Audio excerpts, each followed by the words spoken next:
নমস্কাৰ। আজি আমি সকলোৱে দেখিছো যোৰহাটৰ অৱস্থা কেনেদৰে কৃত্ৰিম বানপানীত আমাৰ সকলৰ মৰমৰ যোৰহাট আজি কেনেদৰে ডুবি আছে। মানুহৰ ঘৰত পানী সোমাই গৈছে আৰু মানুহবোৰ এতিয়া যোৰহাট এৰিবলগীয়া হৈছে।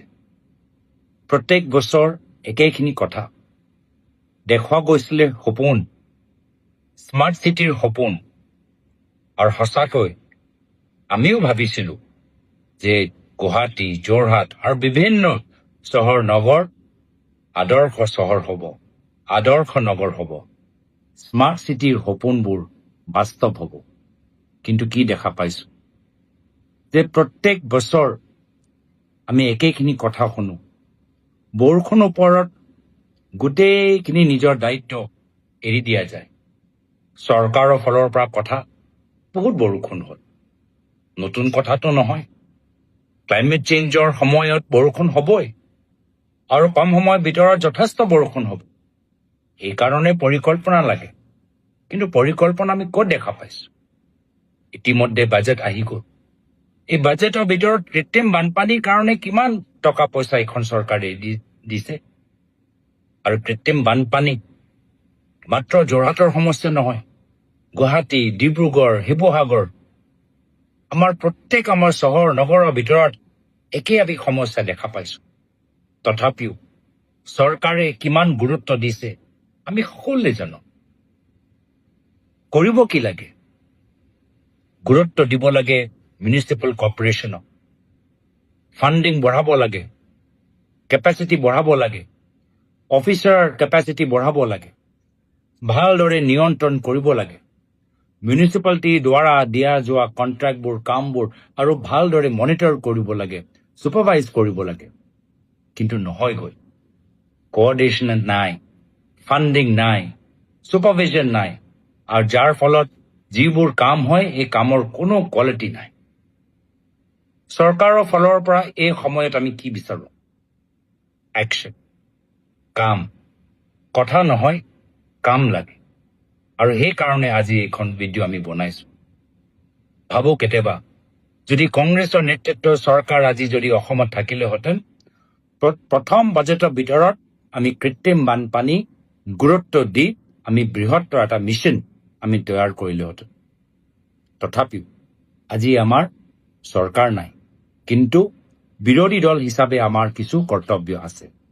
আগন্তুক দিনত আমি প্ৰত্যেক টাউনৰ ভিতৰত, অসমৰ ভিতৰত যিমানবোৰ টাউন আছে, আমি প্ৰত্যেক টাউনত আমাৰ দলৰ মানুহখিনি জনসাধাৰণৰ ওচৰত পঠাই আমি জনসাধাৰণৰ পৰা আমি বুজিবলৈ চেষ্টা কৰিম যে ক'ত কেনেদৰে ড্ৰেইনেজৰ কাম হ'ব লাগে, নালাৰ কাম হ'ব লাগে, ষ্টৰ্ম ৱাটাৰ ড্ৰেইন লাগে, আৰু গোটেইখিনি ৰিপৰ্ট আমি তৈয়াৰ কৰি আমি আগন্তুক দিনত চৰকাৰৰ ওপৰত আমি বাধ্যমূলক কৰাবলৈ এটা পৰিস্থিতি আমি সৃষ্টি কৰিম। মই আশা কৰোঁ এই ক্ষেত্ৰত জনসাধাৰণে আমাক সহায় কৰিব। ইয়াত ৰাজনীতি নাই।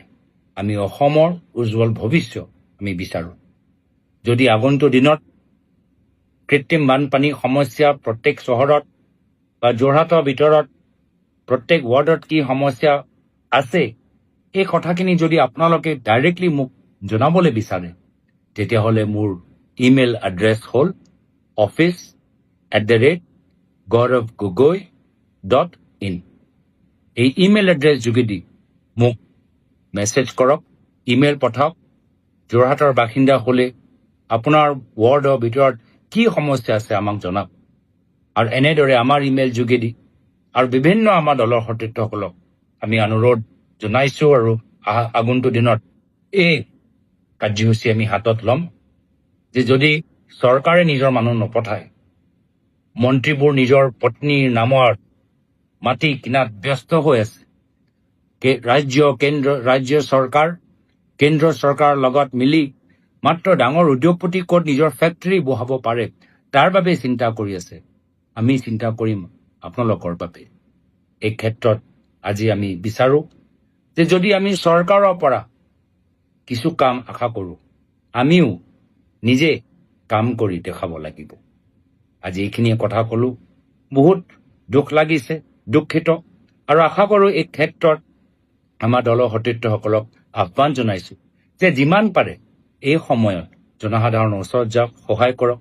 যদি কোনোবা ঠাইত খোৱা পানীৰ অভাৱ আছে, ক'ৰবাত যদি স্বাস্থ্য চিকিৎসাৰ সমস্যা আছে, জনসাধাৰণক সহায় কৰক। এয়া হ'ল আমাৰ কৰ্তব্য, এয়া হ'ল আমাৰ কাম। নমস্কাৰ, ধন্যবাদ।